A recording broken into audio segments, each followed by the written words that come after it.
and then we're going to upload it to, there's a landing page for Formula Businesses that's been recently created that has some nice history of where this whole discussion started.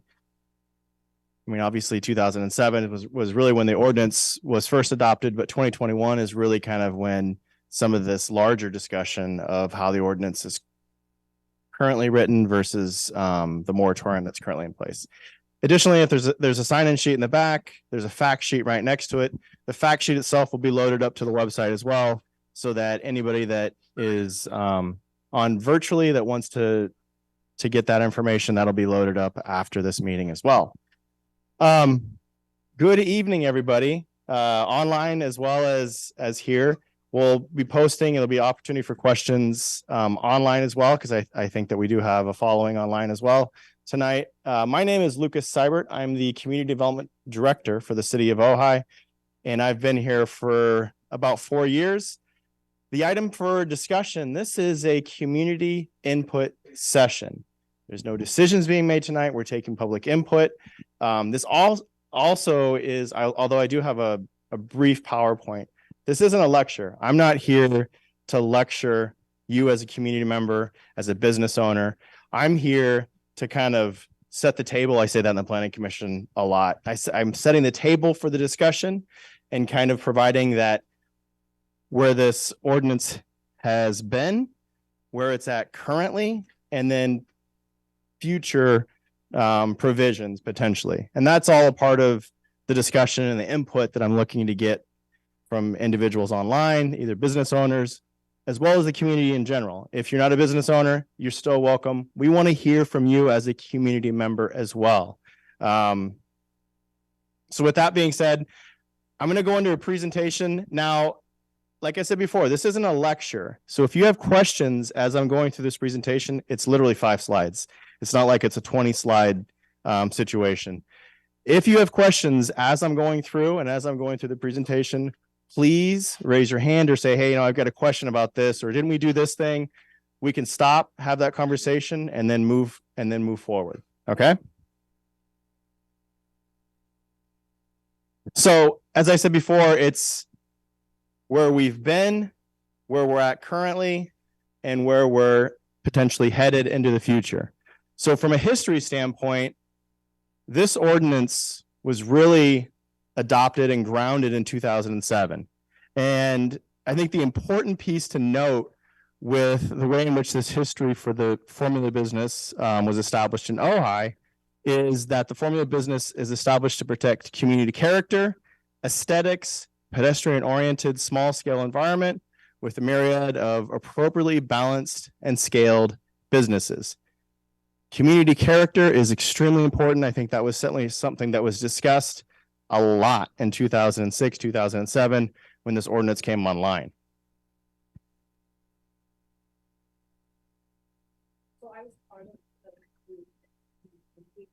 Hold on, if you're, use the microphone.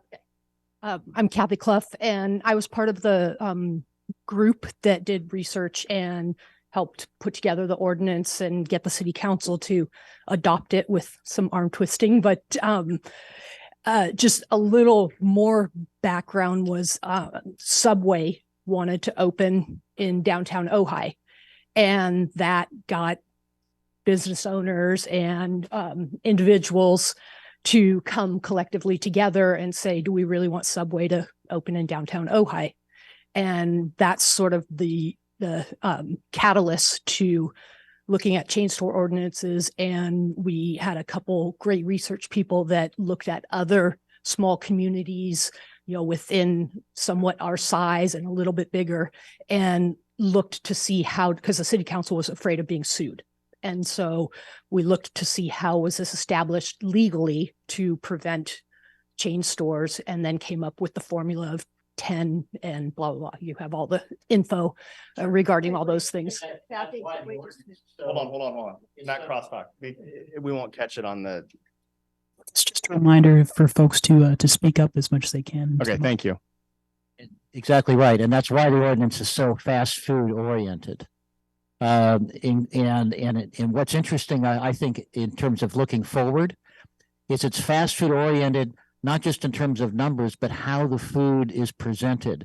Remember, things like utensils were supposed to be involved and not throwaway stuff like that. So it also talked about how the service is provided, not just the numbers, which I think is instructive looking forward to broadening the impact of this. Also, it was not exactly fully enforced and pretty well suspended during COVID in terms of those service requirements. I hope we get back to more strict enforcement of that. So that brings, before I go further here, I just wanted to make some ground rules here tonight. What I want to stay away from is calling out specific businesses. I know we mentioned a business earlier. I didn't give you that precursor. Let's stay away from calling out businesses specifically. I set those ground rules with the Planning Commission before.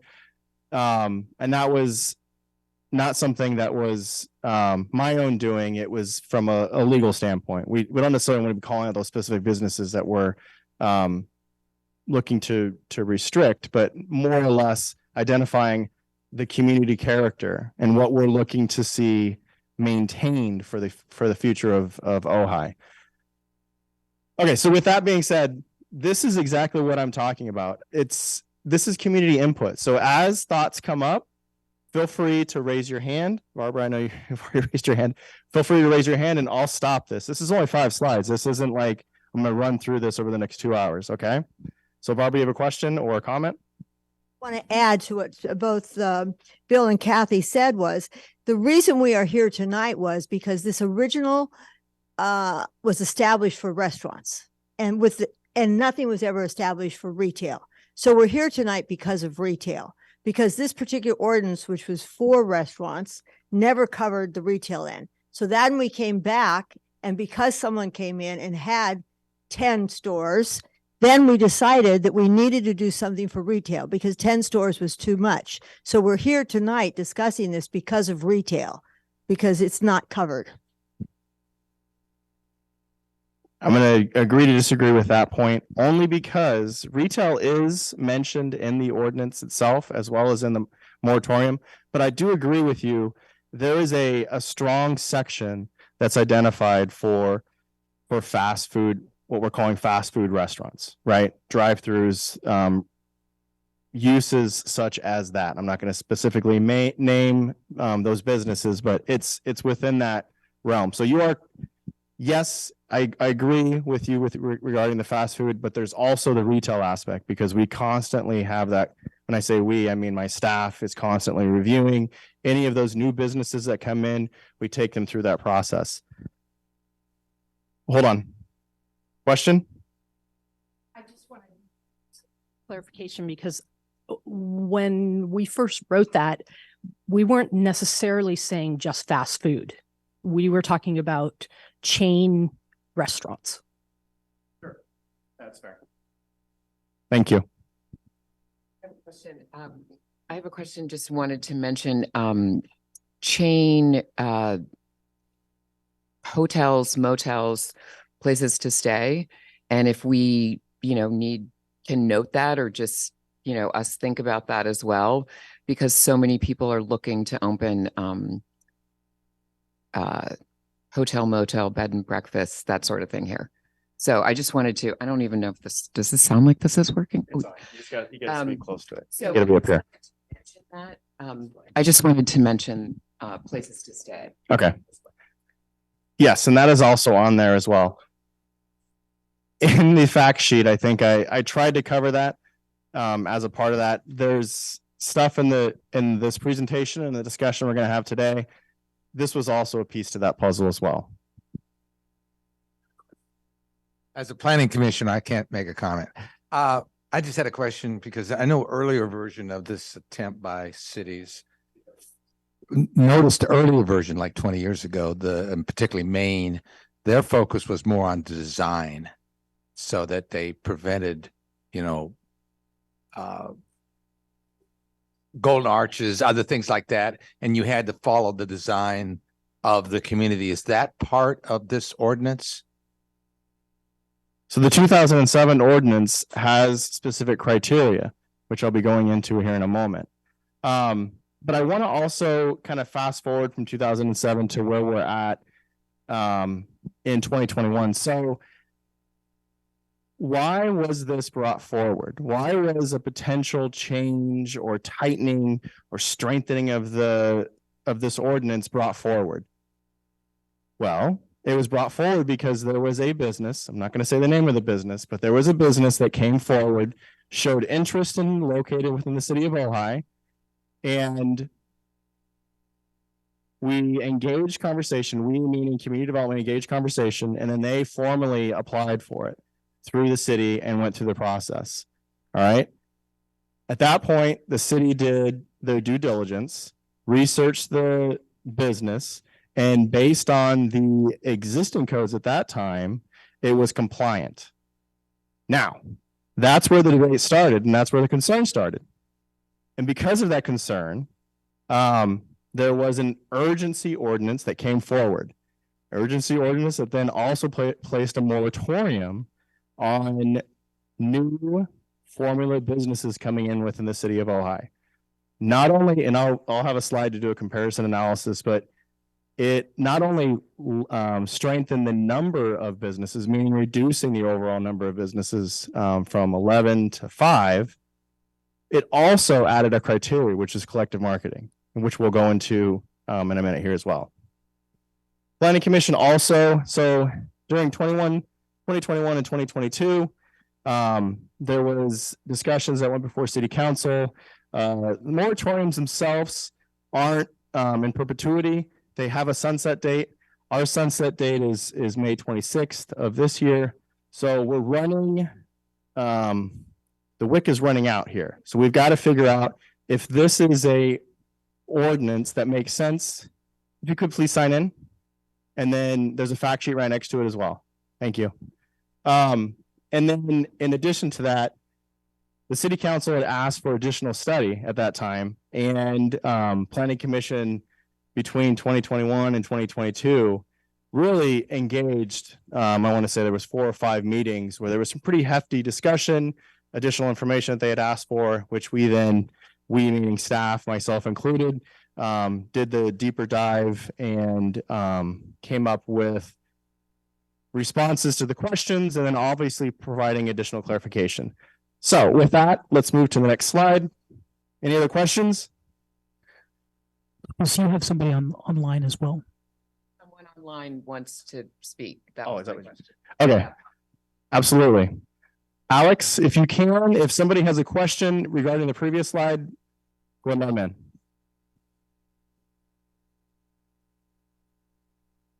Mr. Steingold, do you have a moment to talk? Thank you. Yes, Larry Steingold, Ojai resident. Is the goal here to make it impossible for chain store organizations, business organizations, formula businesses to come here? A certain number, like 5 or whatever, nationally or statewide. If that's the case, is there a exception review process? Somehow, I don't know, like a camping store. We don't have a camping store in town. They may be the only ones, maybe a national. Do we have to wait for a local store? I mean, I'm just saying, if we're going to make it impossible, then there should be an exception policy or preview. Just thank Larry, you. we don't actually have an exception, but if you recall, I won't name it. Well, our mistake, but whatever. Oh, okay. Well, okay, can't hear. Okay. I just want to say there was a situation during council where a business, unnamed, an outside business wanted to come in and they asked for a variance. And the variance came to council as a variance from the formula business ordinance, and the council voted no to allow the variance. So to the extent that it's not a clear exception, but there was a variance application that was rejected. Okay, so that would be the process, most likely. All right, thank you. And it could be a variance or it could be a code change if there was a business that was interest. Right. Okay. And then there's obviously the conditional use permit process if it fits within the criteria as a defined formula business. So what I wanted to showcase here is the original ordinance versus the ordinance that we have as a part of the urgency ordinance and moratorium ordinance of 2021. So the original ordinance allows businesses to have 11 locations before it would be considered a formula business. It defines a formula business location as retail or rental activities or retail sales or rental establishments, including restaurants, hotels with 11 locations, and maintains 2 or more of the 6 criteria.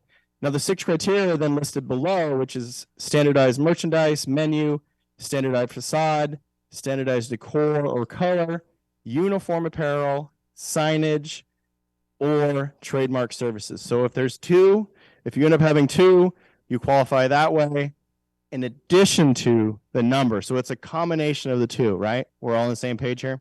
Okay.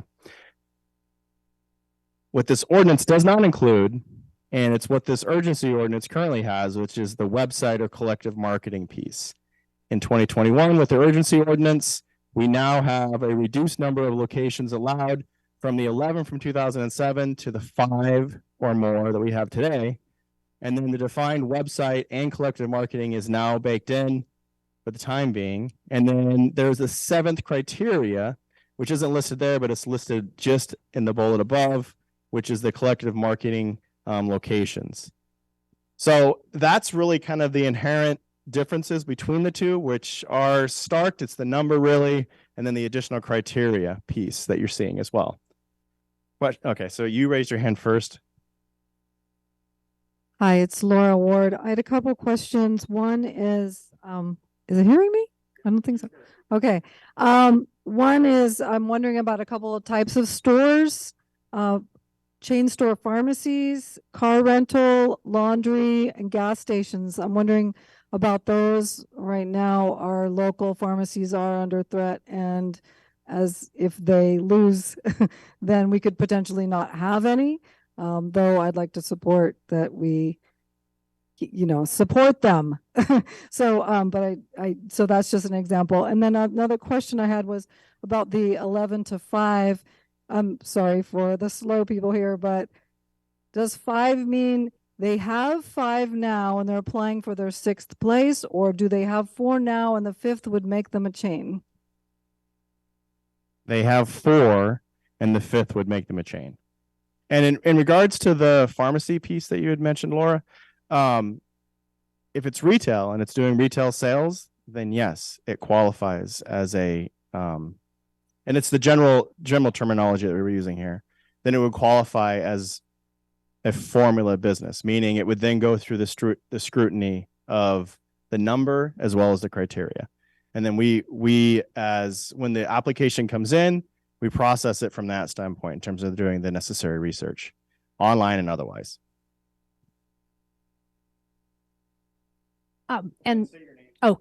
Kathy Clough. So you added an additional piece to make it 7 criteria, but dropped from 11 to 5. What was the rationale behind that reduction? It was 2 things. One is I can tell Barbara's clamoring to respond. I'll just respond, but then Barbara, if you want to add 2 cents in on it as well, because I think we've all lived it as well as others in this room. Okay. 2 reasons. One is the business that's unnamed that came in was really at the threshold, and that was really where the concern was rising from. So dropping it by half seemed like an appropriate measure. The criteria for collective marketing was really a larger discussion on recognizing that the future is potentially online with that whole input online and all that information versus just the brick and mortar. So that's really the pivot, if you will, to those additional regulations. Barbara first, if you wanted to add something. Well, I want to add to that to make it, because I like everything crystal clear. The reason we went and dropped it in half is because they have a collective buying power that a single store does not have. And so if you have even 5 stores, you have a collective buying power that a single store has.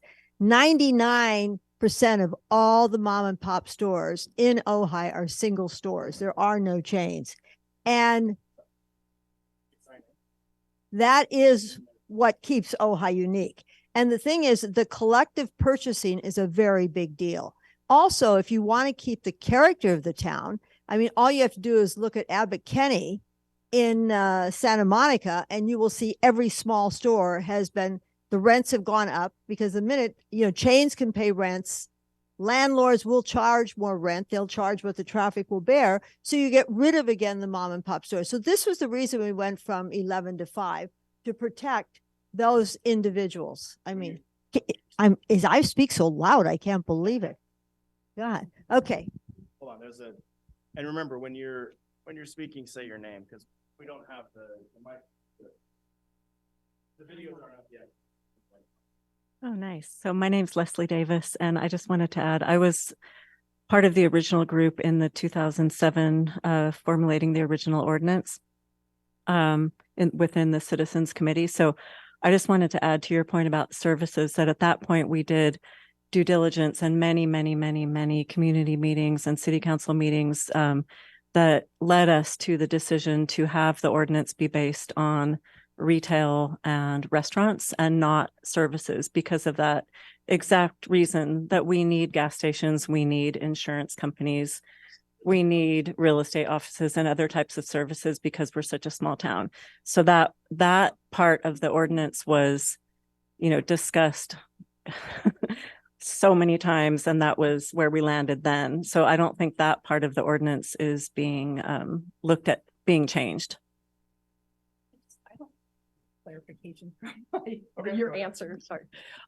So I was just the question of dropping from 11 to 5. It sounds like, if I'm understanding, your answer was changed because of an applicant. Because to me, that's a major change in the original ordinance to potentially accommodate one business. Is that correct? Okay, then can you clarify it? Sure. It's kind of a combination of two. So Barbara had hit on some of that as well. So going from 11 to 5, so you're basically you're narrowing it to half, and it's like, well, what's the argument? What's the justification for going from there? Aside from what I've said before and what Barbara just mentioned as well, you could go 3, you could go 2, you could go 7, you could go 20. We've done a lot of research and looking at a lot of different communities. I think, in 2007 versus 2023, in terms of where we're at today, there's been a lot more communities that have adopted this to a certain degree. Large cities of millions of people to cities our size, not just in California, across the United States. So when we meaning staff, when we did some due diligence and some research on this and brought it to the Planning Commission, we looked at a couple of communities that either were, I don't want to call it similar, but had qualities of character, those pieces that I mentioned in the very beginning. Those pieces were embedded in each of these communities. So we saw a common thread, not in terms of being similar, because obviously anybody that you talk to is going to say Ojai is unique. I get it. Absolutely. I agree 100%. However, we're always looking at similarities of other communities, either in California or elsewhere. Bristol, California is a good example of that. They use 5. They've been there and they've had their ordinance since 2005. Excellent example and a springboard for why the number is appropriate for the time being. All right, does that? Okay. My name is Jenny, and I wanted to just say, really enforce what you just said, that this was definitely not random. This was research. We looked at Malibu also, and we really, like you guys did in 2007 for those numbers. And so it seems like a big change, but it was a lot of research. So just wanted to note that. And it's Bristol, Rhode Island, by the way, in terms of the name. So you also have an online comment when you're ready. Okay, hold on one second. We'll go with. Hi, I'm Warren Rebbink. How are you? I know a lot of you guys here. I just want to say I'm in support of this. And actually, I moved to Ojai in 2007 when the whole Subway sandwich thing happened, and I thought it was great. So much so that just this year I had it enacted in Carpinteria, because Carpinteria did not have a chain ordinance, and they have 30 something chains in Carpinteria. There was a development right across the street from my restaurant. They're doing a whole block, and they had Starbucks, they had Chipotle, they had all these things wanting to go in. So I went to the city and I said, hey, this is what Ojai does. And so then they did a deep dive and looked at Carmel and a bunch of different places, and they came back with 7, right? And it was for the downtown. I just was looking at the downtown historic district of Carpinteria. They did the whole city. They blanketed the whole city. So I'm in support of it. I think my question here is whether it's 7, 5, 11, whatever, what is the imminent danger that we're in? Because since 2007, for the last 16 years, I think it's done a really good job at preserving the town. So I'm for bringing it down to a different number. I'm totally for, but I just want to know, what is the imminent danger? What is like the current imminent danger? Well, I think it's can I answer it, and then we can have a comment here. But hold on. If you comment, you're not going to hear it through here.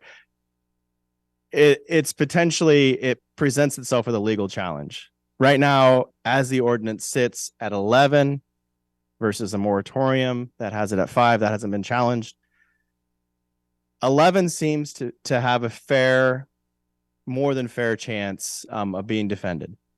I've had conversations with staff, and the reality is nothing is foolproof, but certainly has a lot of strength to it with the way in which it's written currently. You lower the number, you add criteria, you add bits and pieces to it. There's potential exposure. Then the question is when does it get challenged and what ends up coming out of that? So it's kind of up in the air, but I think that's the hard truth. Well, if you go to 11, what? Oh, my name's Barbara. If you go to 11, you are throwing away the idea that Ojai is unique, because 11 is anybody's 11. They're around California, they're around this area, without mentioning names. And the one that came in, I can see it at 3 different places very close to us. So already you're throwing the towel in at 11. That's not like a nice number, and it looks like it's safe and it's comfortable. And also 11 it's way too many. 5, you're going to pretty much eliminate a major chain coming in. It would be a pretty unique group if it was only 5. The minute you go above that number, I don't even think you can go near 11, because I think it's a terrible number. I think you completely lose the character of Ojai if you get those kind of people. I'll pass it over. This is Laura Ward. The problem I have with 5, which is actually 4, because he said it was 4 and the 5th is the one you're applying for.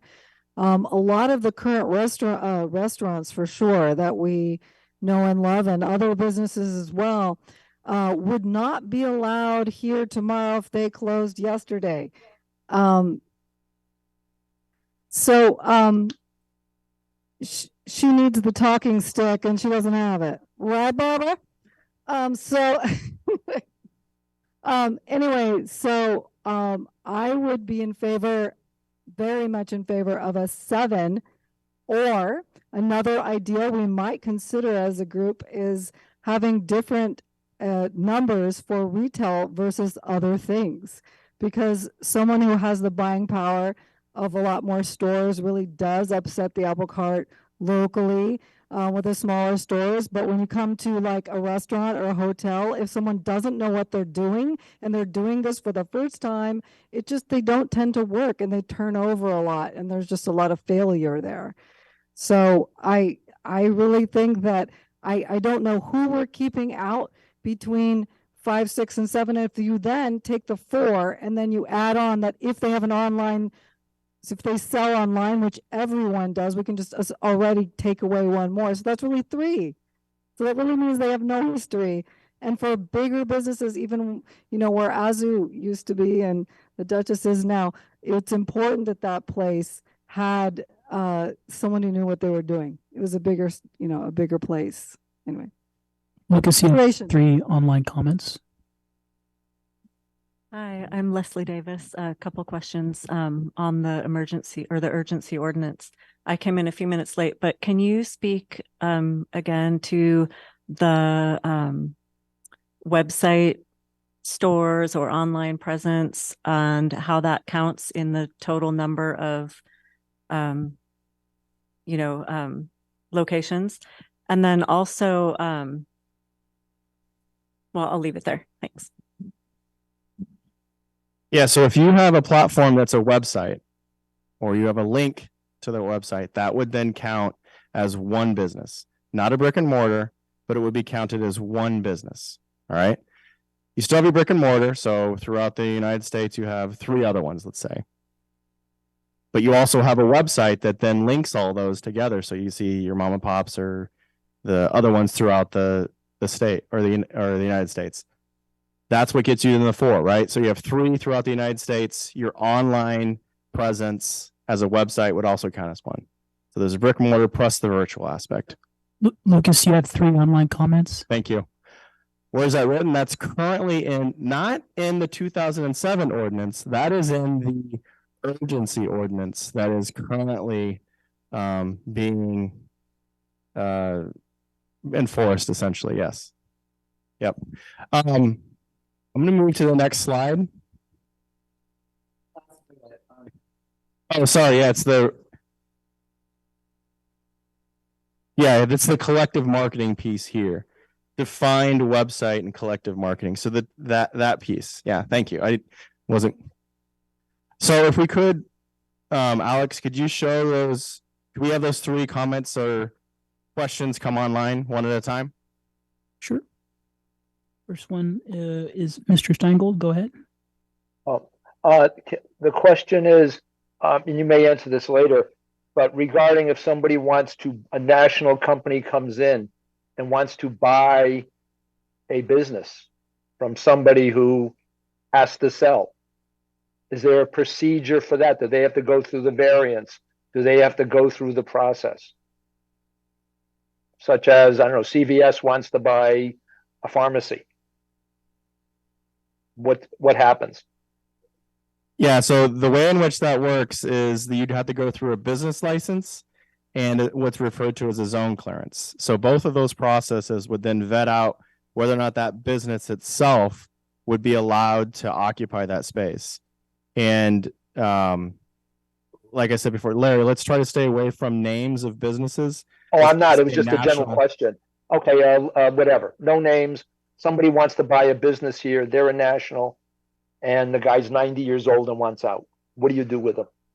You tell him he can't sell? Yeah, so it would be, we would follow the process just like any other business that's coming into the city. It's a business license and it's a zone clearance. When we do the zone clearance, that's through the planning division, which then looks at this specific ordinance or the urgency ordinance at this point, where it's the 5 or more. Okay. And it's the criteria we had spoken about before. Now, if it qualifies as a formula business, right now the urgency ordinance doesn't even allow for a conditional use permit. However, if we're looking at the 2007 ordinance, they would then have to go through a conditional use permit and then have certain parameters as a restriction. Thank you. Hold on, it's to that question. Okay. So Kathy Clough, we experienced just that with the Oaks at Ojai. And we knew, as being part of the process of putting that chain store ordinance together, I had people coming to me and saying, well, aren't you going to shoot yourself in the foot in the future? What happens if this stays in place and you want to sell your property?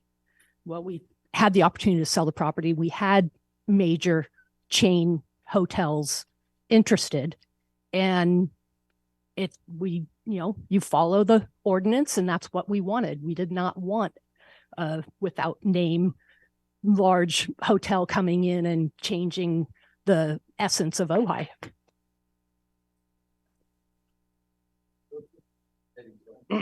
Hold on. 2 more questions online, and then hold on. Alex, the next one online. All right.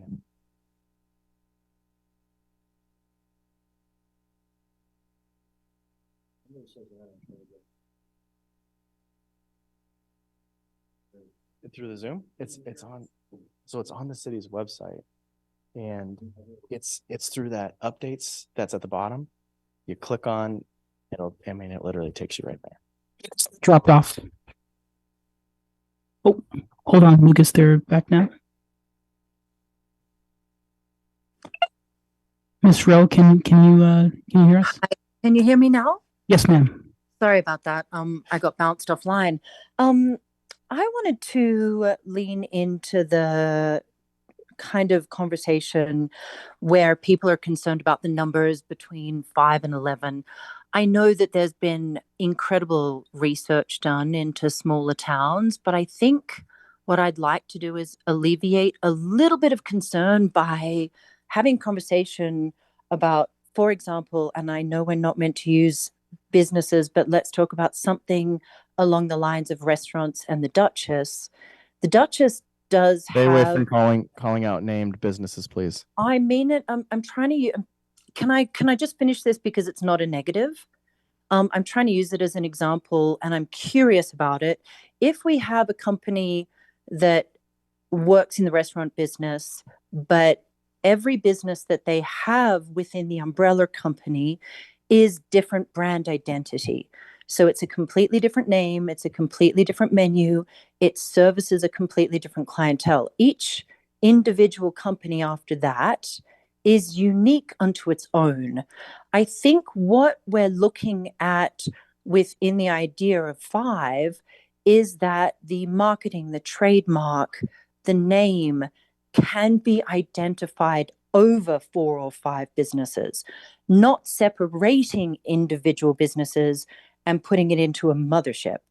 I don't see a restaurant in town where I can say there is, 5 Rory's somewhere or 5 Duchess somewhere. I don't see that we actually Once again, have that current. please refrain from using specific businesses.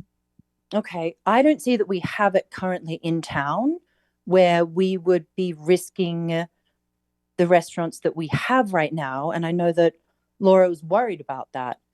I think that what we're dealing with right now is a general brand identity, and that 5 is a cap where it becomes something that is then identifiable. It's a bigger scope. And that's something that I'm curious if, can we specify that in a conversation now so we're clear? What do you want to specify within the conversation? I'm sorry, I'm not. Okay, so the difference between if we're identifying 5, right, as a number, because it seems to be the thing that is a trigger for people, we're getting caught up in a number situation.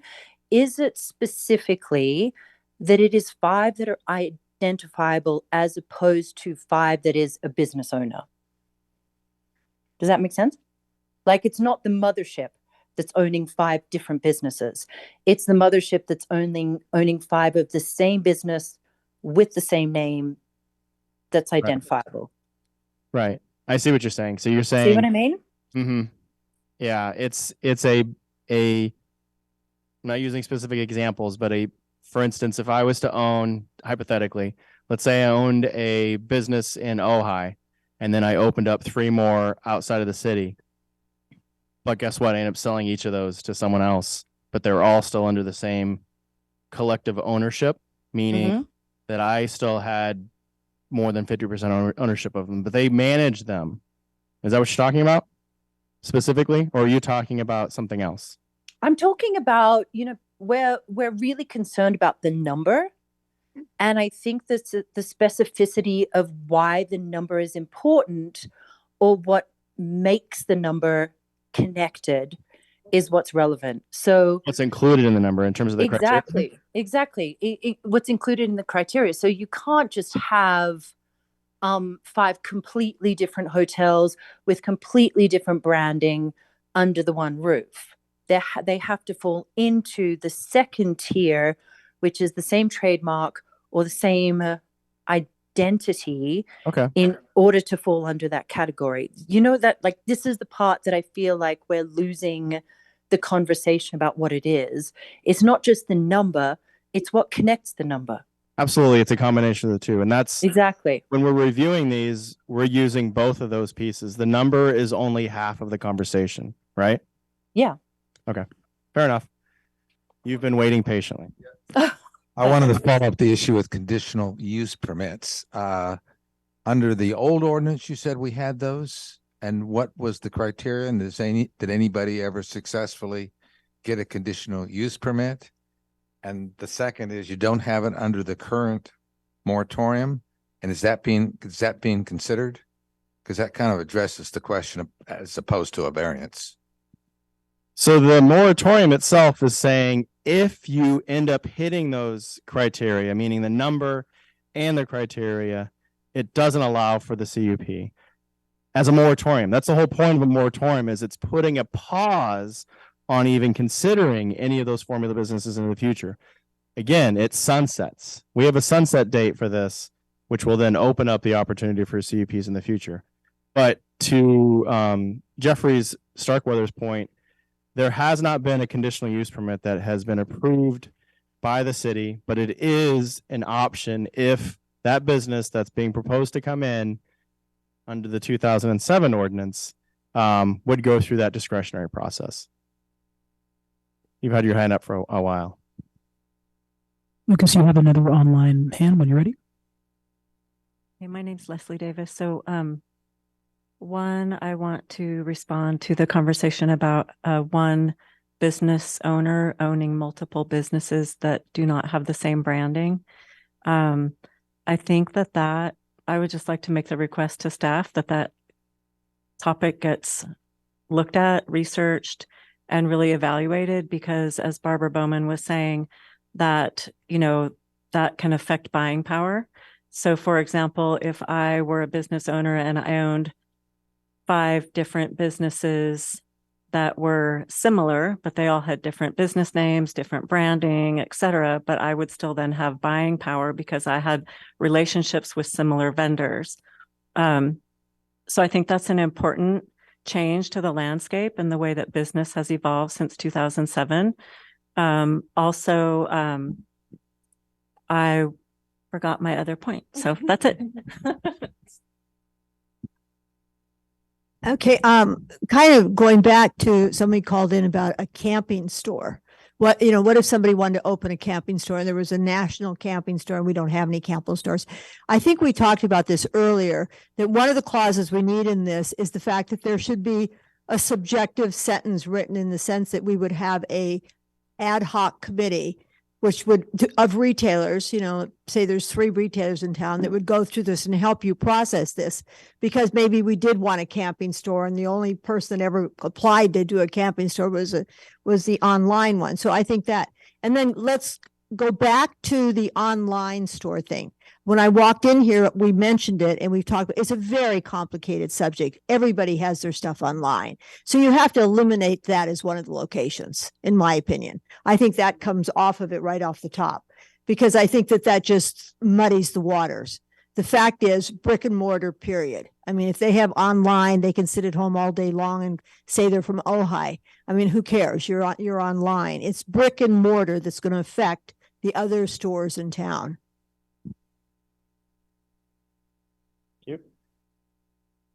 So back to the comment about, I guess, chain of ownership, right? So there's numerous restaurants in town that have multiple locations. One of the other people online spoke about that wouldn't have been able to open what they opened here because they're successful in other communities. So is that the point, is trying to stifle somebody who's successful either in the community or outside the community from doing more things? Because there's also the idea of there's multiple hotel owners in town that own multiple hotels in town, outside of town. So, and what I'm hearing is correct. You're not allowed to be successful in more than 4 locations or 5 locations if they're all different, or only if they're all the same. That's the clarification I'm not hearing. I understand the point of all the same merchandise, same branding. That's a formula business. But to say somebody has 5 different businesses, they're all successful, say they're food businesses, well, you have more buying power. you're paying less for your lettuce, you're paying less for your meat because you're buying more from these certain farmers or whatever. So are we trying to stop that? That's the question. Okay. Okay. Thank you. That was my question. And I agree with Barbara. I think hindering somebody's online presence, we just went through COVID. There's a lot of places that wouldn't even have survived without an online presence. So to say that's a brick and mortar is inaccurate, because if you have 5 different restaurants, but you have a website that says, hey, when you're in Los Alamos, when you're in Buellton, come see our other locations, you attach them, their menus, would that count against you as a brick and mortar? You know what I mean? So I think I think we're looking for national change, national brands that we've already kept out of here, even with 11 stores. Fair point. My point was more of a question than a statement, Leslie Davis, that I feel like since 2007, so much has changed in the world and in business and the economy, and that might be an interesting thing for us to take a look at before we develop the next permanent version of the ordinance. So I'm loving the comments. Just pause for a moment here. I need to get through this PowerPoint still at the same time. And then we have, Alex, do we still have that one online that had a comment or a Yes. question? Yes, sir. Okay, let's do that. And then let me get through the PowerPoint at this point. And then, because I want to see everybody's bright, shiny faces here as well, and then see who's online, because we'll also see names as well. So thank you. Go ahead, Alex. Ms. Sandra, please go ahead. Hey everyone, Andra Belknap. Curious how this ordinance applies to restaurant groups. And would love an answer from staff. Well, we just talked about it just a moment ago. Well, but it was more of a discussion. Versus 2007 versus now. I mean, it's a numbers piece, and it's the collective marketing for the 2021 ordinance versus the 2007. So, a restaurant that opens up, let's say, for instance, a restaurant that opened up somewhere else, they've got 11 businesses, right? They come here and they want to be brick and mortar. 2007 ordinance. That is one piece to why it would be considered a formula business. The second piece is the criteria. So then we walk through the criteria that they would provide to us.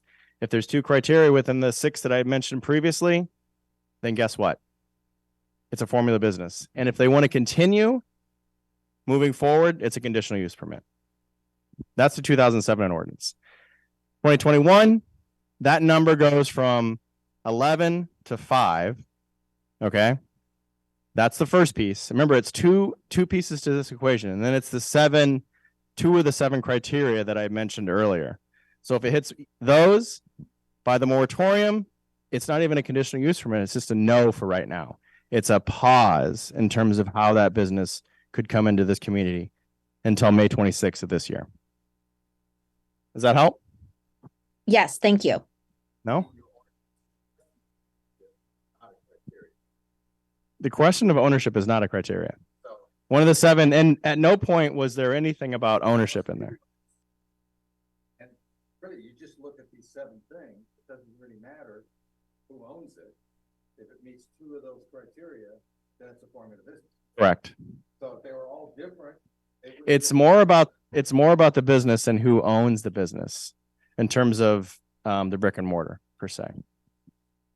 But again, I think it goes, Barbara Bowman. Again, I think it goes back to this subjective thing. You have to have a clause in there that has a subjective clause saying if you have somebody that's an outlier that doesn't fit any of this stuff, but they have 5 or 7 of something, but it doesn't fit this, then you come back, you have a subjective ad hoc committee that you work with, you as a city, and then we talk about it. So it's an open discussion. We're not trying to just keep anybody out that doesn't have anything like it in the city. But I mean, then we have to be subjective, and we have to put a subjective clause in there. And I think that kind of covers everything.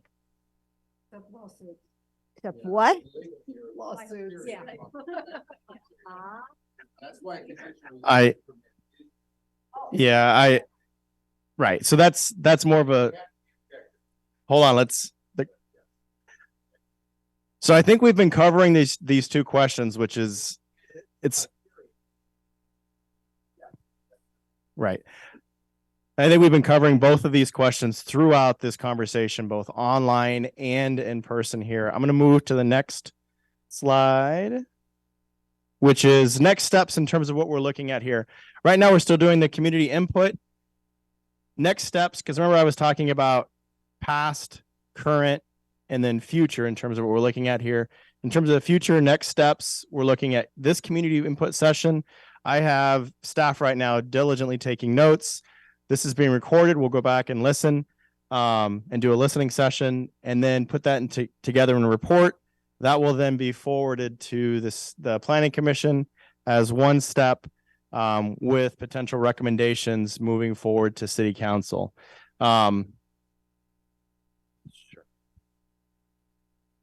Under that schedule, unless I've forgotten, can the moratorium be renewed? Because otherwise that guarantees it will expire before a new ordinance can take effect. Yeah, so there is no more renewals. This is the hard date. Unless we do an urgency ordinance that then allows for it permanently with no moratorium. And there still is opportunity for it, but it's for, yes, it's 4 votes. I want to point out to everybody that schedule, that ordinance, that moratorium expires without a new ordinance. Yeah, as we know, I don't know if everybody knows or understands this, but when you're taking an ordinance that's impacting zoning law, it requires 2 separate meetings. 3. One before the Planning Commission as a recommendation to City Council, and then 2 meetings before City Council. 1 to introduce it, and then a second reading, and then it's 30 days thereafter that it goes hard. That's the standard process. An urgency ordinance would then be a hard, fast date. Wouldn't require a second, which is kind of the reason why for this one, for the moratorium, we did an urgency, ended up getting 4-1 in 2021. So who's to say what would happen with this one moving forward? Now, I want to also provide online to anybody that's listening, and this is being recorded, obviously, that there is opportunities for input and to get additional information. Any additional comments that come in can either be by phone, and we'll collect those, or by email. I prefer email just because that way we've got the written record, and that helps us with the staff reports and moving forward. And that is the end of my presentation. I'm going to take us off of the PowerPoint unless anybody has questions specific to the PowerPoint. Just comments in general? Okay, good.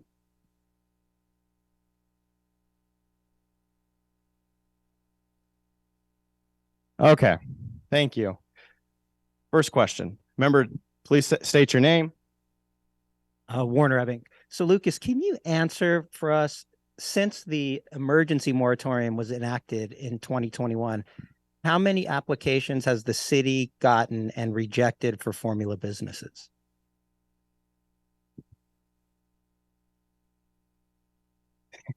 I'm hearing 0, and the answer is 0. Has there been inquiries previous to 2021? Yes, there were inquiries.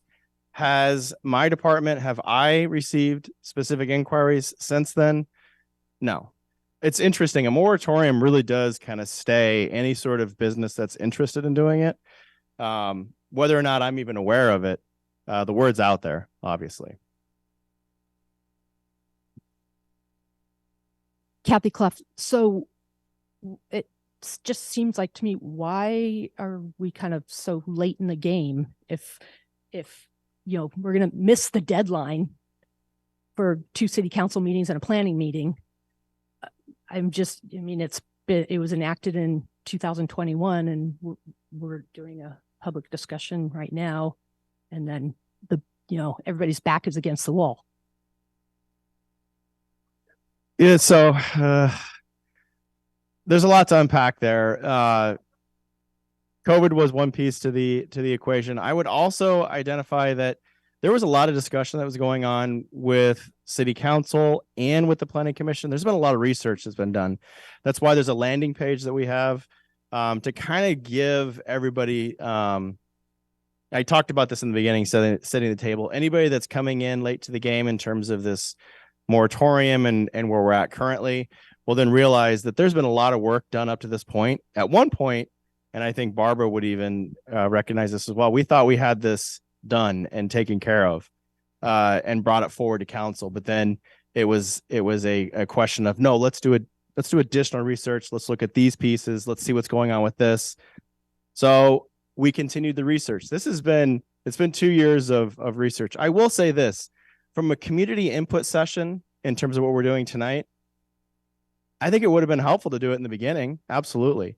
In the beginning, though, we were just kind of unpacking bits and pieces. We were looking at number and criteria and just starting there and doing what I would say individuals had done in 2007 or leading up to 2007, which was, what other communities today have this ordinance in play, right? Are there more? What are their criteria? I mean, Malibu was an example that was used earlier. We were way before Malibu. Malibu used our ordinance to kind of strengthen where they were going to end up doing it and are doing it currently. I wasn't even aware of Carpinteria. So that's a new one for me. So Carmel, I was familiar with Carmel. I didn't use Carmel because of a couple different criteria. I stayed away from Carmel. San Francisco, someone had asked for research on San Francisco. It's not even a comparable community, but we still did research, provided to the Planning Commission, and that's a part of the information that we've got online as well. It's across, the community that I mentioned early on, Bristol, Rhode Island, that's like one of the first communities that has had this ordinance. And I have a feeling that more than likely the 2007 ordinance was using some of that criteria as well, because there's a lot of similarities there that I saw. Do you anticipate that staff or the chairman of the planning commission will put the urgency recommendation on the planning commission agenda for them to consider that as a recommendation to council to avoid having the moratorium, it expire and go back without a change? Because after all, even if the urgency passes by council and you say make it permanent, it's still subject to change by council in terms of any ordinance change. So I was just wondering, is that going to be on the planning commission agenda for them to consider that option? If you saw the slide before, and thank you, Bill. If you saw the slide before, you would have seen that in April, this item is coming back to the planning commission. But I wanted to have this input session before. Correct. Oh, you're asking if that option, it could be considered. Option on their agenda for their deliberate on that, the recommendation council. Could be considered. I'm not going to make any sort of guarantees on what specific pieces are going to be on it. We have to take this information back, kind of unpack it, and then put together a report that will be likely an attachment and then information provided in the staff report. Alex, are there any other questions, comments online? Not at the moment. Okay. Questions here? And Lucas, one just came up as I said that. My name is Jenny. I just want to make a comment about, a question too, about what the perimeter is. What perimeter are we talking about that this is? Because Rite Aid is in Oakview. Is it? Yeah. Miramonte. So I just was kind of wanted to bring that up about the perimeter. I wanted to, just comment on Warner's comment. I mean, no one wants to stifle anyone. No one wants to shut anyone down for coming to Ojai. I mean, I think that we need to flip that thinking. It's not about that. We want to bring up the people that are launching businesses here. If my business goes beyond 5 stores, that would be great. It'd be a success story for Ojai. That's a great thing. So I just kind of wanted to mention that. Like, I don't think that anyone thinks that we're trying to push anyone down. The other thing that I wanted to mention is that a lot of this, you'll know specifically, has to do with the county of Ventura. There's been several businesses that my husband's an architect that have approached him to open a business outside of Ojai in the county of Ventura. and they are not a chain business. But the county of Ventura has said no. For individual businesses, or they are saying no. They are saying no one else is driving up the 33. We don't want anyone. Those lots can stay empty. So I just wanted to kind of put that out there, that it's not necessarily us in Ojai. There is something happening in the county that is dissuading or rejecting businesses from opening in certain places in the county. I need to comment. And you know probably more about that. I don't right. I'll let you, but I want to also preface that the two questions that we've kind of been focusing around, I know you're getting into more of the traffic, transportation, and something called, right. Hold on. CEQA evaluation doing that is illegal. And they know that now, and they have to change it. That's level of service, not vehicles mile traveled. So, for example, the county was saying, oh, by level of service, we can't put a business in that means less trips out of the valley so you can get your goods and services in the valley. They were saying no to that under the old LOS criteria. Under the VMT criteria, which has been adopted by the governor's office and mandated for everyone, that's changing. Okay, so there's been, the county was slow to change to the new standard on that point. Okay, so you're right. The county was saying no to everything, even if it would mean reduced trips out of the valley, and they are in the middle of changing that evaluation criteria. My point in saying that was not to bring up traffic on the 33 or anything, CEQA or anything. My point in saying that was that people have, moved to this town, wanted to establish their business, have their employees live close by outside of the city of Ojai, and have, found a lot of trouble. So my point in saying that is just that, there's pushback everywhere. I mean, Warner just mentioned it, talking about Carpinteria, and that's going on too. So what my point in saying this is that it's not just us in these, this small little downtown of Ojai. This is something that's happening all over, and probably you probably know nationally it's happening too. So unfortunately, yes, a small business that is one owner who has a unique product, who has moved to Ojai and wants to open on those many empty lots along the 33 and have his team live in Ojai and come to our shops and come to our restaurants. That is unfortunate. I mean, that's disappointing. So I don't know where that falls in the conversation, but I just think that we need to hear from you, is that, are we talking about a certain footprint that you're managing? Yeah. Do you understand what I'm? Yeah, look, the city can only mandate the ordinance within the hollowed walls of the 4.2 square miles of Ojai.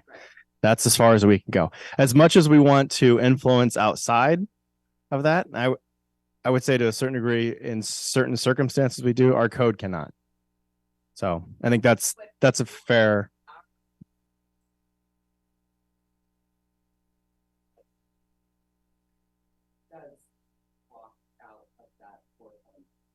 Sure, it's like a layer. It's like it's like an onion, right?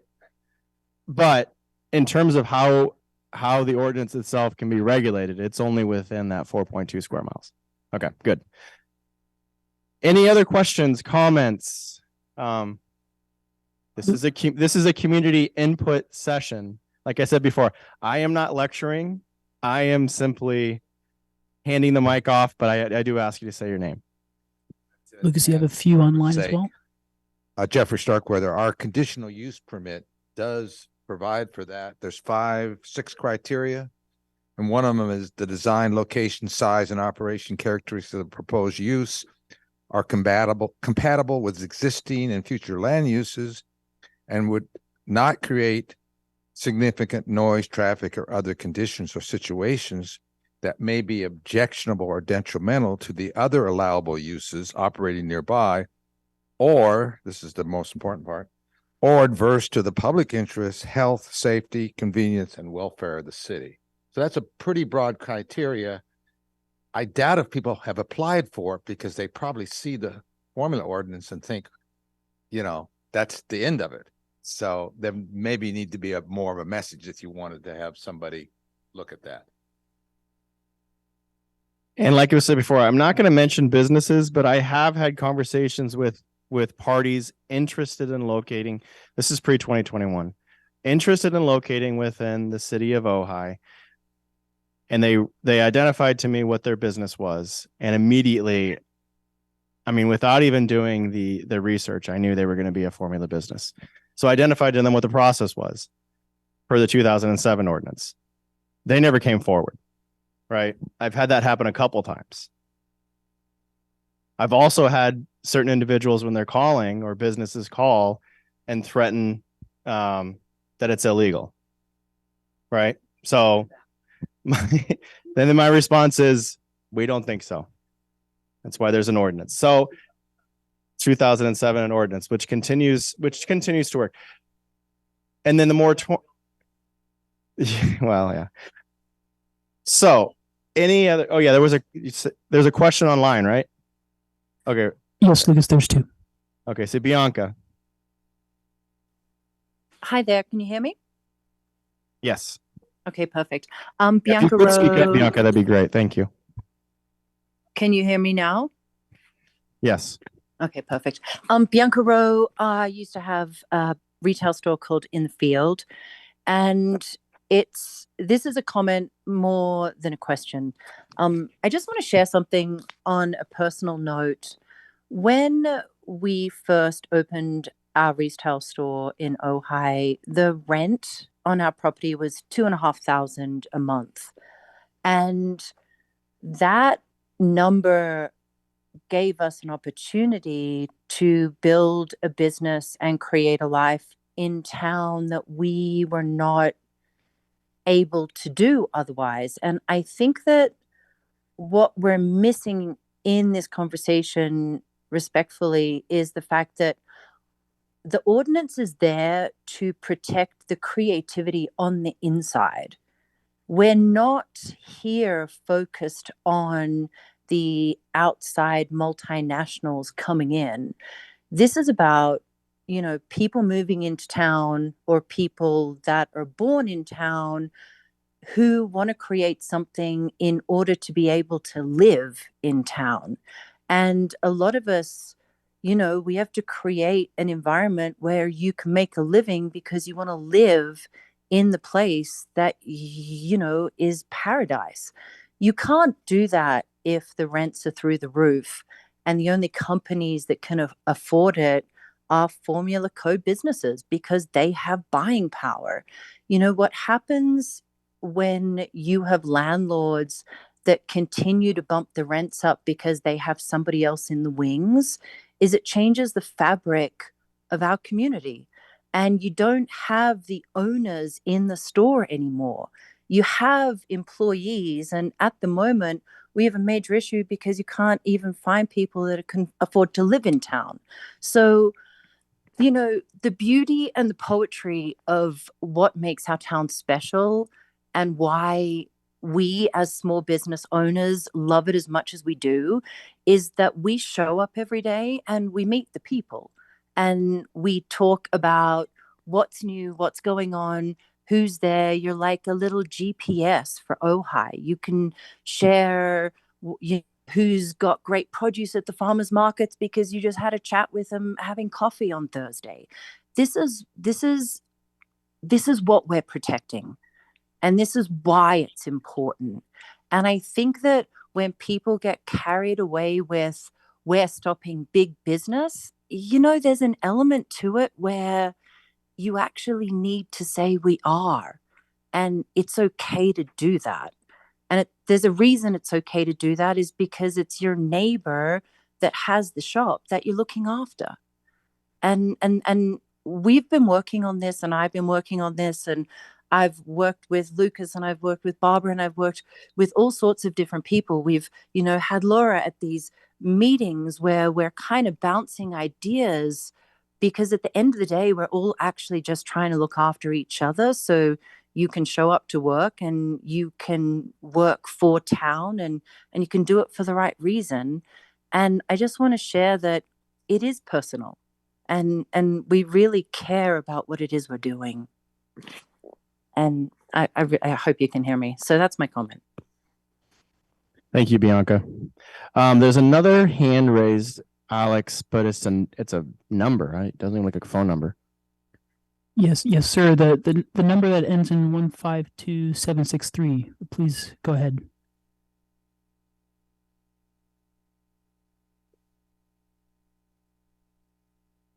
That's not the number he said. Hello? Yes, thank you. Could you please state your name? My name is Bob McMahon. I'm a physician.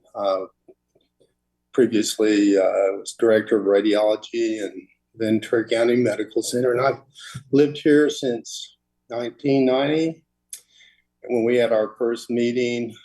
And I remember us all sitting around, and people wanted to keep Ojai a village. And I wanted just to comment that for the young people who are coming out of college and want to come and live here, I would hope that, I look around the room, and I'm the same age as many of you guys, that, where are the voices of the, 20 and 30-year-old and 40-year-olds who, again, want to come to live in Ojai and want to establish a business and want to have kids that can go to our schools. And I would hope in this process, as the planning committee looks at it, that we would put in some incentives to help people who grew up in the area or want to move here and raise a family here, to help them succeed in starting a business. And I'm not sure how to do that. Many of you are successful people who have started businesses or have been here for years.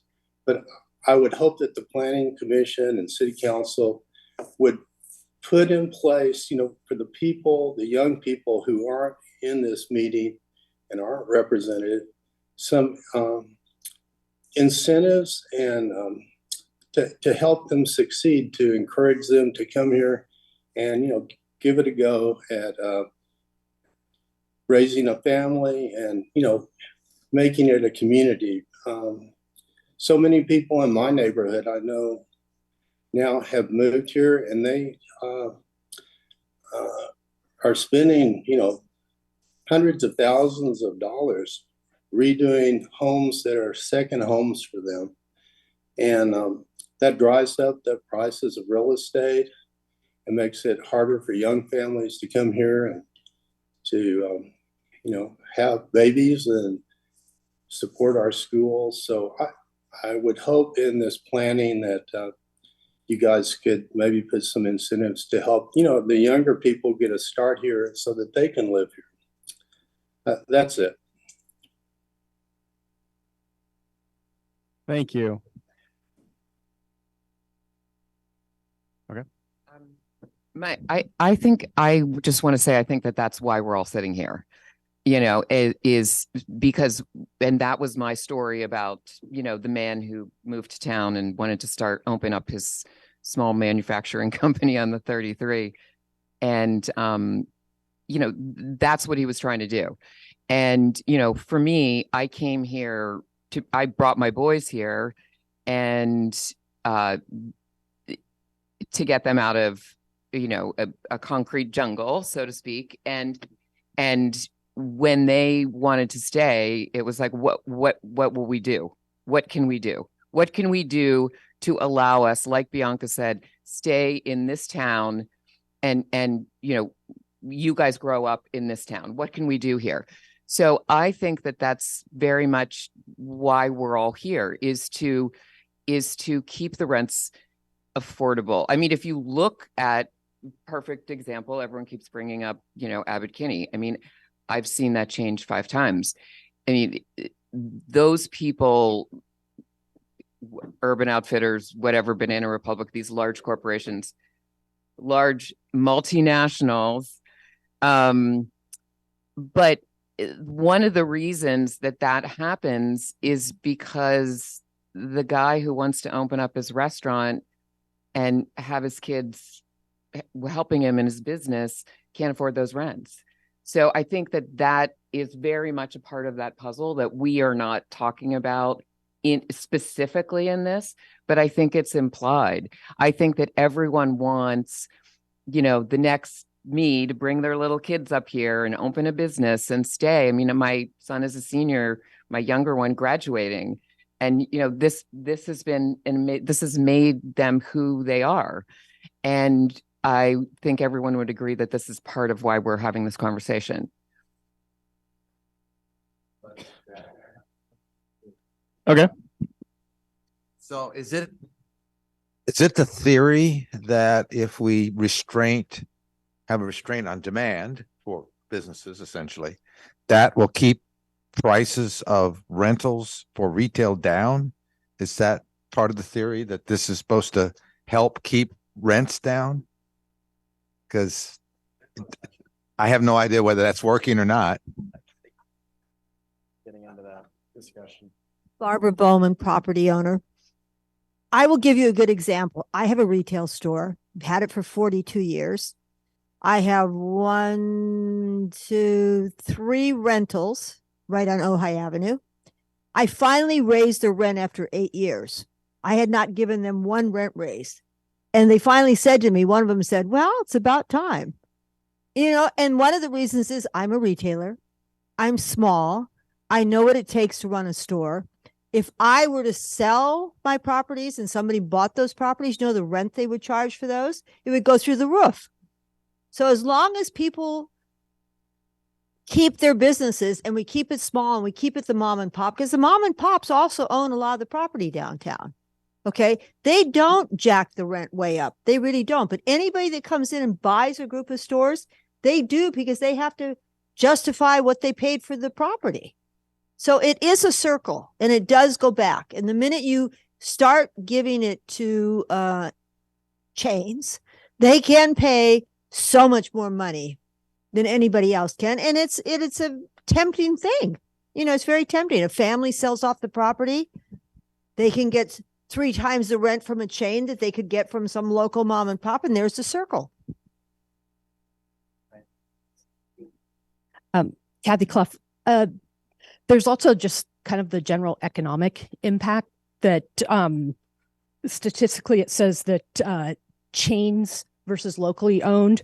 So for the same $100 that would be spent in a local store, it'll generate about $68 in additional local economic activity, versus when that $100 is spent in a formula chain store, only about $43 is staying in the local economic community, because oftentimes they have corporate headquarters that require portions of money to be sent to corporate headquarters. I didn't write it down, sorry. So, but yeah, yeah, so.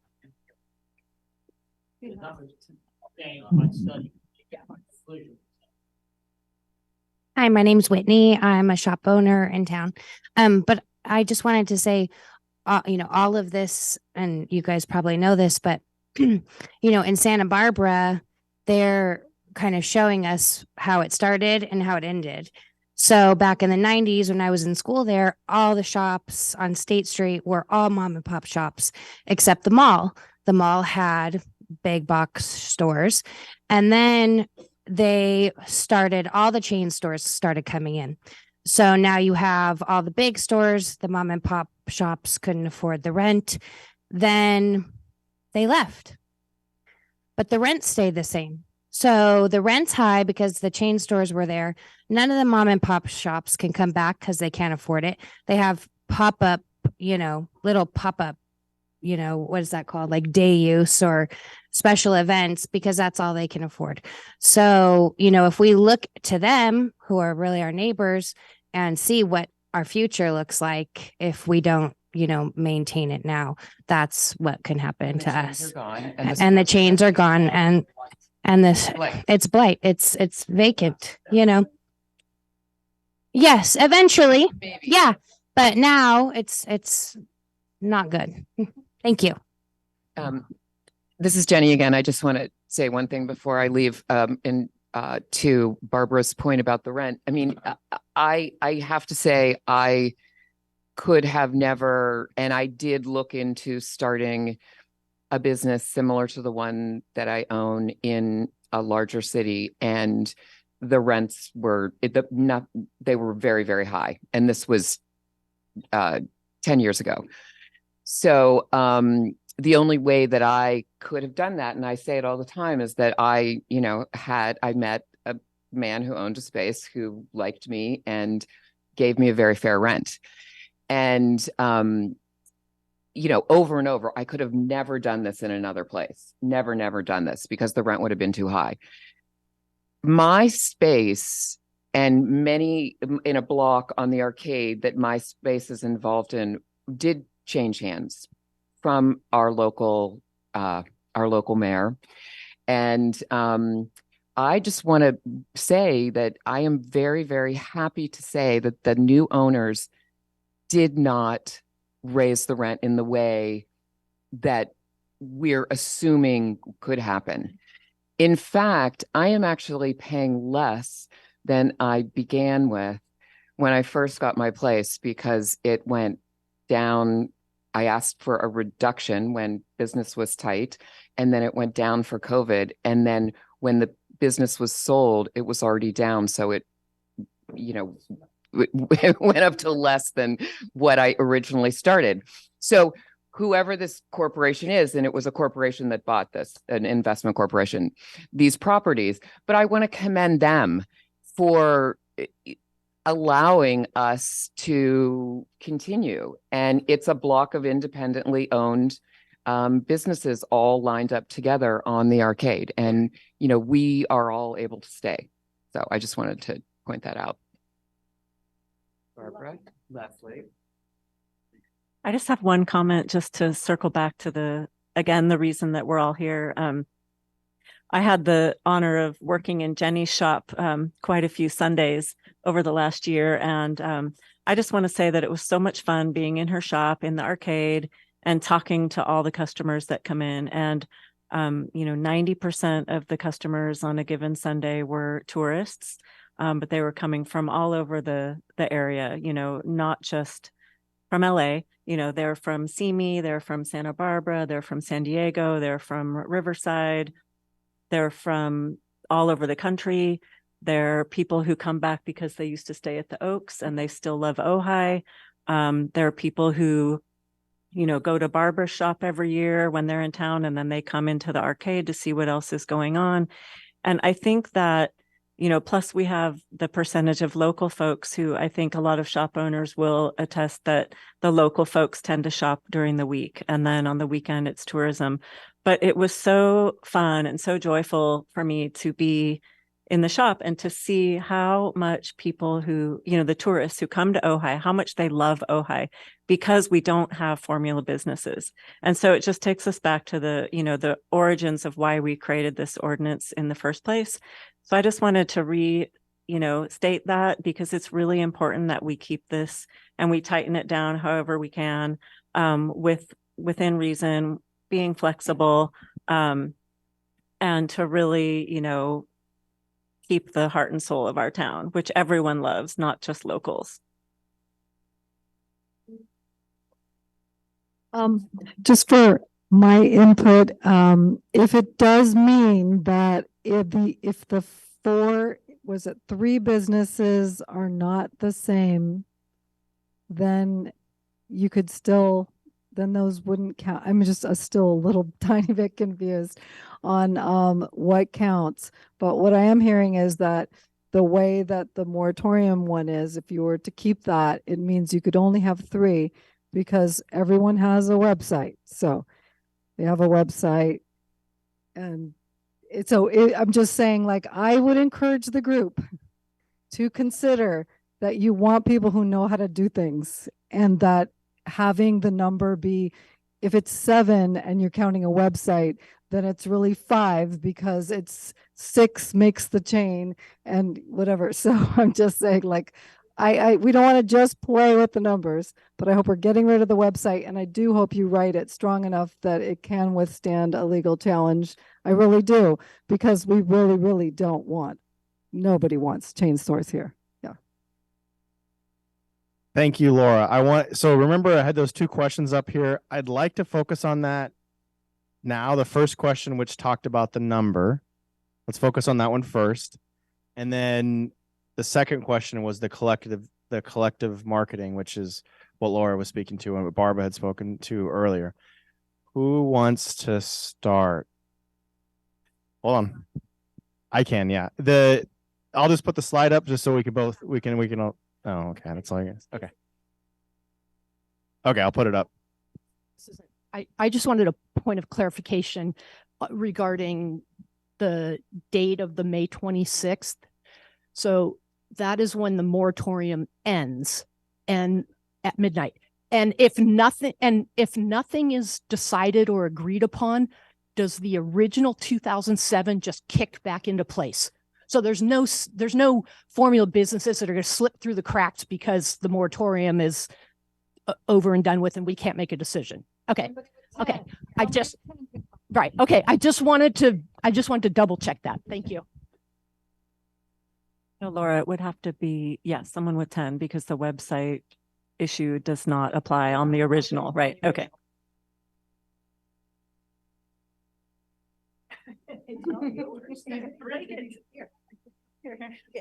So what we talked about was let's get rid of the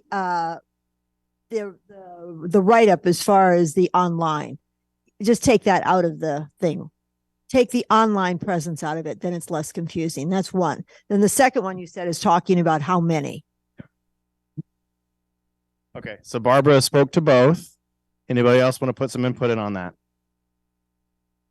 Because you have a Over few here. online Okay. comments as well. Actually, we could do that. And I could say it as well. Let's do a straw poll. Or you wanted to say something before I do? Yes. Sure, they're interrelated between the two. Okay. Leslie Davis. Can you share some of the research of what other cities are doing regarding the number? If you can recall. Yeah, I mean, so Bristol, Rhode Island is one that has the 5. And that ordinance was in 2005.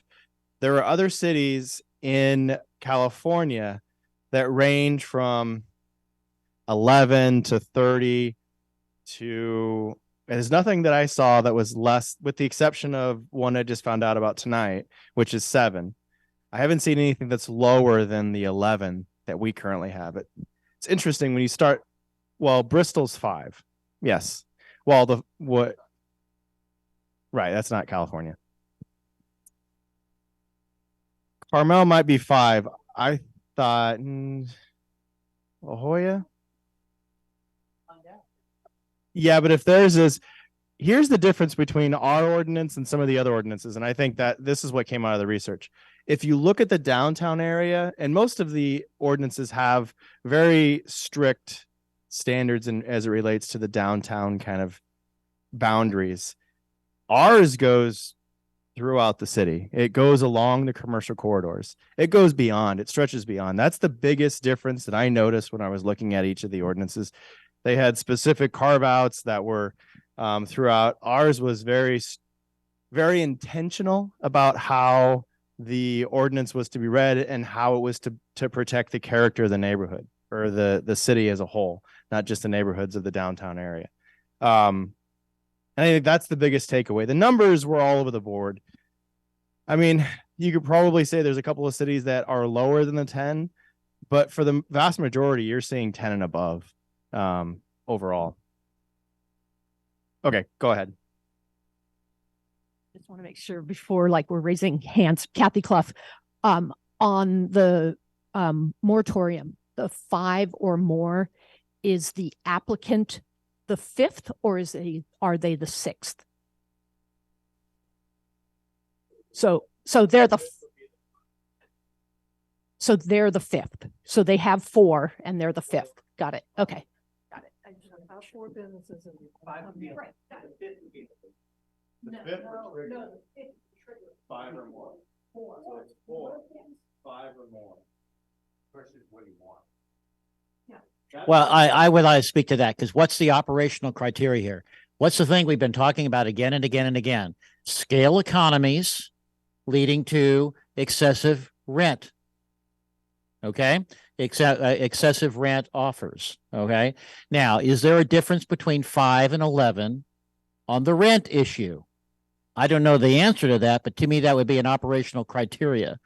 Does 11 mean a scale economy is enough that causes a rent problem from what we want to achieve?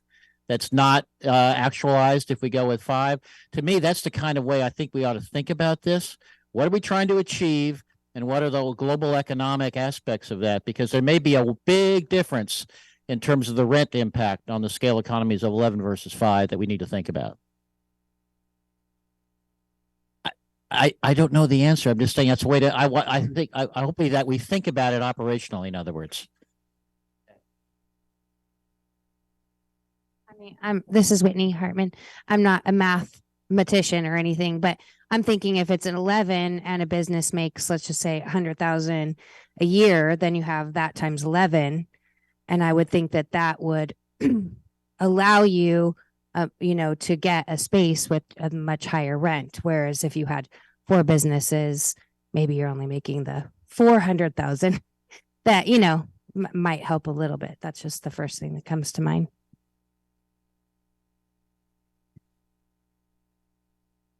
All right, over here. Hi, this is Warner again. I just keep wanting to go back to that question. We've had the ordinance since 2007 to 2021 at 11. What has come in and impacted negatively the city? That's the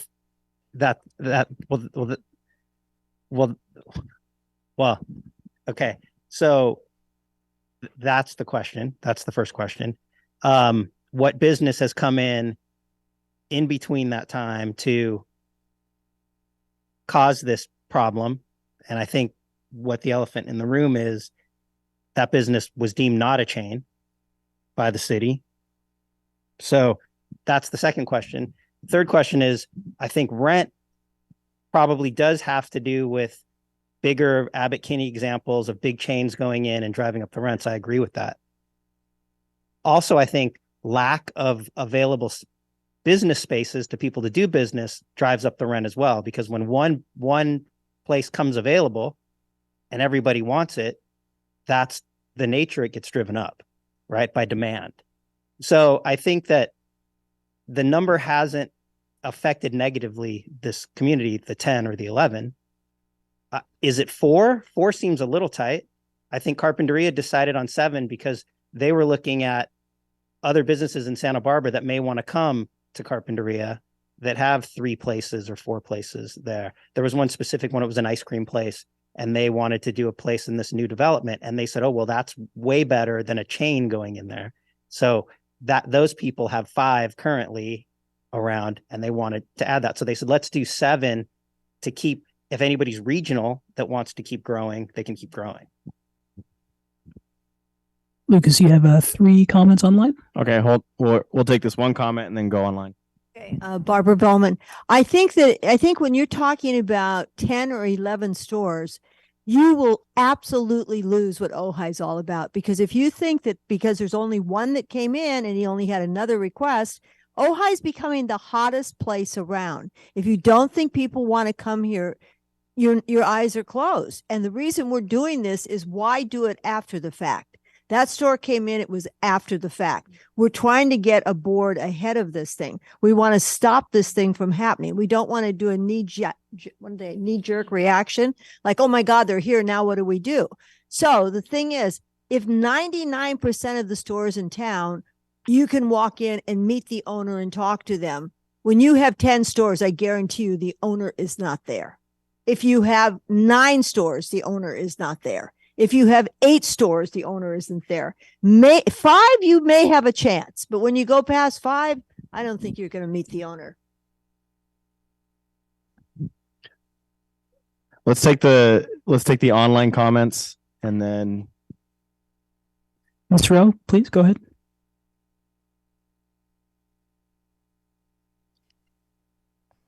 I'm Bianca Rowe. Can you hear me? okay, I'll let you comment in a minute. Okay, thank you, Bianca. Go ahead. So I just want to speak into the change that has happened since 2007. So we had a really sweet knitting store, not to mention names, that we had in town, and their lease was up and the rent was increased. We know the rent was increased because they were not being charged for a certain aspect of the building. But what happens when the rent is increased and you have a chain store in waiting, you can raise the rent knowing you can replace a small business in town. And it changes the fabric of the community. And what happens is you get these larger businesses that step into the arena and they don't have the owner of the business working the store. And so they don't have conversation with the neighbors. They don't know who has what line. They don't know the vendors. They're cross-pollinating. They're causing internal rifts. We have within our community had a rift, and there is an elephant in the room, and we need to talk about it because there's a reason there's a moratorium in place. It affected our businesses. It affected the rents in town. The rents skyrocketed because of it. And a small business was pushed out and they're not here anymore. And somebody else is in their place. And the person that's in their place doesn't live here and doesn't work here and is not a part of our community. And this is the change within our town that we need to protect from happening again. And it's already happened. And yes, it's uncomfortable and we don't like to talk about it. But this is what we're fighting for. And you need to make sure that it doesn't happen on a bigger scale.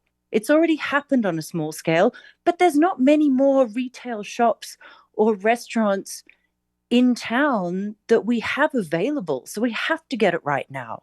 And I think that there's a huge conversation that we need to have because it has already affected us, all of us.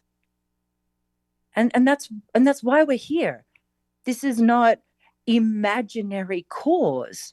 This is a ripple effect, and it will keep happening. Rents will keep rising, and people will not be able to stay in their shops if we don't address it.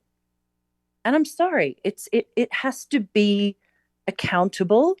And I know we can't talk names, but it's real, okay? And I'm really upset about it because, you know, you can't smooth coat over something and just say it doesn't affect people, because it does. It affects locals, it affects families, it affects businesses. We need to look after each other. Okay, I'm sorry. Thank you, Bianca. Hey, Thank you. Bianca, before you go off, I have a quick question for you. It's actually 2 questions. Yeah, One is please. the number. That's the first question. And then Yeah. the second is the collective marketing piece to that as well. If you could answer both of those for me. So you want me to respond to the number? And Yep. do I agree with the number? It's a community input session, so Yeah, yes, you know, and I number. mean, Lucas, I've read so much of the research that the city has done, and I really believe in the number being 5 because it doesn't prevent internal growth. For example, you know, you take a brewery, for example. If they started in town, it doesn't limit their expansion. We're not stopping people that are local from becoming successful. We're stopping people using Ojai as a marketing tool, and that's important. You know, you're not stopping the inside out. And I think that 5 is manageable because we're small. Ojai is tiny. We're not Ventura. We're not Santa Barbara. We're tiny. The residents that are here, when I first opened my shop, I would do lunches with the people that were there before me. Barbara Bowman pulled me in and said, "You're young. I want to talk to you. Come and have lunch. Meet the other ladies. Let's do this properly. Let's talk about what this means." That means everything to me. You don't get that if the business owners are not there. And I think that 5 represents our residential number. And then what's the second question? Sorry. The second question is the collective marketing website presence as counting as one. Look, website presence, I think that if you're using the website to sell all of your businesses, then it should be considered. I don't think that, it's modern. If you've got one website business and you're doing email and you're doing website and you're doing Instagram and you're doing everything, but all of the social media is one outlet, I think it's fair. Because you can sell on Instagram, you can sell on Facebook, you can sell, you've got so many social media tools. Just make it one storefront and it's fair. Thank you. Lucas, you had 2 more online. Okay, hold on one second. Copy that. I just wanted to respond to what Barbara said about the fact that we're here tonight is important because we don't want to have another knee-jerk response. The 2007 ordinance was put in place because of a knee-jerk response when Jersey Mike's went in. And Jersey Mike's opened and then Subway, and then another fast food place was trying to come in, and then again with the 2021 ordinance being a knee-jerk response. So I think it's really important that we all put the time and effort into planning and considering and really thinking through these issues so that we have an ordinance on the books that serves our community and it's not a knee-jerk response. Thank you. Thank you. So I'm the landlord that Bianca was talking about. My name is Warner. The person in the knitting store is my friend of 27 years. I actually got them to come to Ojai and help them facilitate them to open that business in the property that I have. And they were leaving. They left because the wife's father died and left a business in Alaska for them to run. So it's true, their lease was up and the rent was going to increase, partially because they took more space and partially because it was so far under market rent for a friend that it needed to come up slightly. They wanted to turn around and sell that business for a lot of money. Hey, Lucas, I thought this was with the cheap rent. So I just want to clarify the real truth to that and not the fake news that went around town. So that's the truth coming from me, person that was their landlord. The person that went in there after that, yes, has multiple businesses. But that was vetted before that person even came forward and put in an application to lease the place. I went to Lucas. Lucas looked at all the criteria. He went back to them and said, it is okay. Doesn't meet that criteria. So that process worked and was fine and was vetted. There's also other things that happen in town that people don't talk about. What if you had your own business and you own the property and you thought, oh, well, I'm going to sell it for a ton of money and sell it to a chain real estate company to go into that and take away a small storefront for that. That happens too, but that's the owner's prerogative to sell that building for a large number and make a huge profit on it and sell it to then a chain that's allowable. Like I think that was Larry Steingold's. Like you could sell that to a CVS because it's allowable, or you could sell it to a real estate office because it's allowable. That's allowable. So people do it. People have done it. People have taken small stores, closed them, sold them to chains that are allowable. Warner, if you could speak to the two questions, the question regarding the number and then the question regarding. Listen, I think if if there's not a website involved, I think it can be 5. I think that is still a pretty reasonable number. I think if you're going to include the website, it should be 7, but I think it should be 5 or more, not 4 or more, because when you say 5, you're saying 4. So I think it needs to be 5 or more. So on the 6th, not on the 5th, right? Because you should say 4 or more, right? And if it's 7, it can be 7 or more, or let's split it in the middle. Just do 6, right? But I think if it's 5 without the website, it's 5 or more, not 4 or more, right? But if it's going to be website, then it should be 7 because you're taking away 1. So it's going to be 6. But don't include the website. Yeah, don't include the website. Thank you. Don't open a business. Not ready. Thank you. Okay, I agree. We're gonna do that, and then we got sidebarred, but I think we're back on track with that. Could we get a straw poll with the individuals here tonight, minus you two, because it's gonna come before you at some point, regarding the number. The number we were just talking about is a straw poll. So is it? Why don't you do that first? Do that first. Yeah, right. Conditional. No. That's in the website. Oh, okay. You're saying do the website first, which is the second question. Sorry, I didn't quite understand that. Website / collective marketing. Is that something that continues beyond the May 26th, 2023?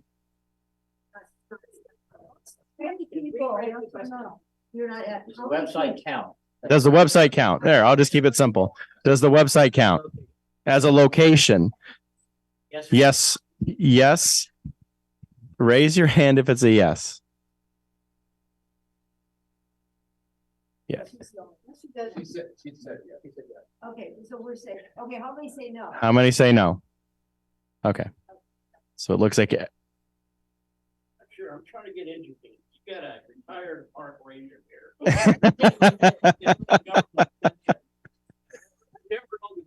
Go with the women. You're making a lot of sense to me. If you could speak into the microphone and say your name. Yeah, I'm Drew Mashburn.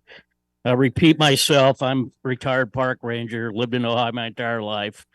Barbara, you're making a lot of sense with, you know what I'm seeing here? I'm seeing the same thing that's happening in homes in the valley. We're saying there's not enough homes. There's not enough of this type of housing. And I've never really given a lot of thought about the business other than tourism, and that I know that we need tourism. We had tourism back when it was called Nordhoff. We had Matilaha Hot Springs. We had people came from all over the world to go to Wheeler's Gorge, to go to the Foothills Hotel. Yes, exactly. I don't know. I mean, I'm seeing a problem with the housing, and I never really thought about the businesses and the owners. I mean, you can't. Is there any place to build any more businesses within the city of Ojai? It doesn't sound like you can build your way out of it. And so I guess I have a question too that's burning. Is okay, but there's not that many lots, are there? I mean, okay. Are the businesses being bought up like a lot of the homes are, people claim, by people from the outside and then jacking the rent? Are the businesses being bought up that way? Like what percent? So is it alarming to fellow business, to business owners? Not fellow, I'm not a business. Is it alarming to you right now? When? If we start switching. Yeah. Okay. I apologize for that. So you can see that I don't have an answer. I don't know. I'm kind of listening to all the business folks here. It seems like I'm the outsider here tonight. This gentleman here, I don't know, but I'm not going to vote right now, but I will go online, and after I get educated, and I'm assuming Laura left, but this is probably going to hit the newspaper again, I would think.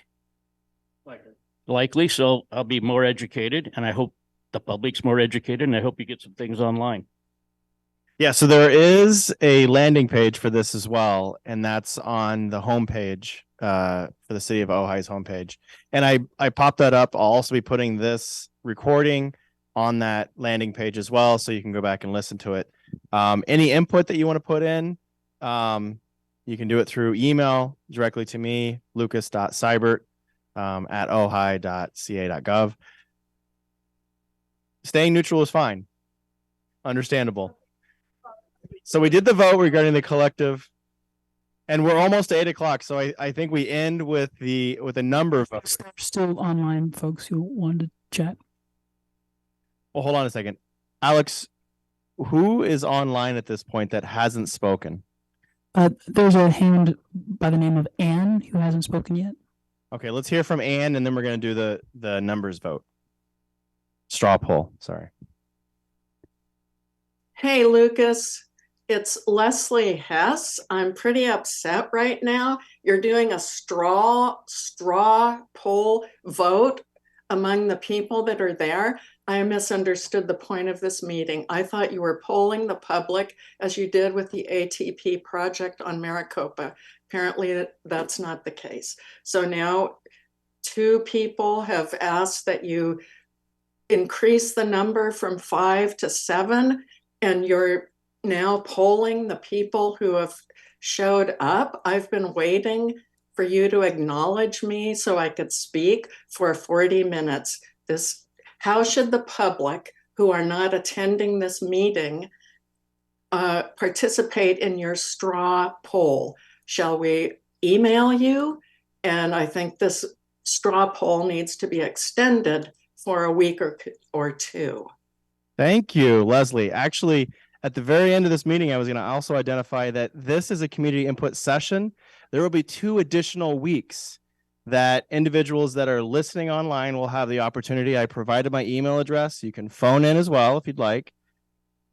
Like I said before, the landing page also has an extensive amount of information in there as well. This is a straw poll, community input session. We're taking all that information, putting it in a report, and then sending it to Planning Commission and then ultimately City Council. So there is no decisions being made tonight. We're informational at this point.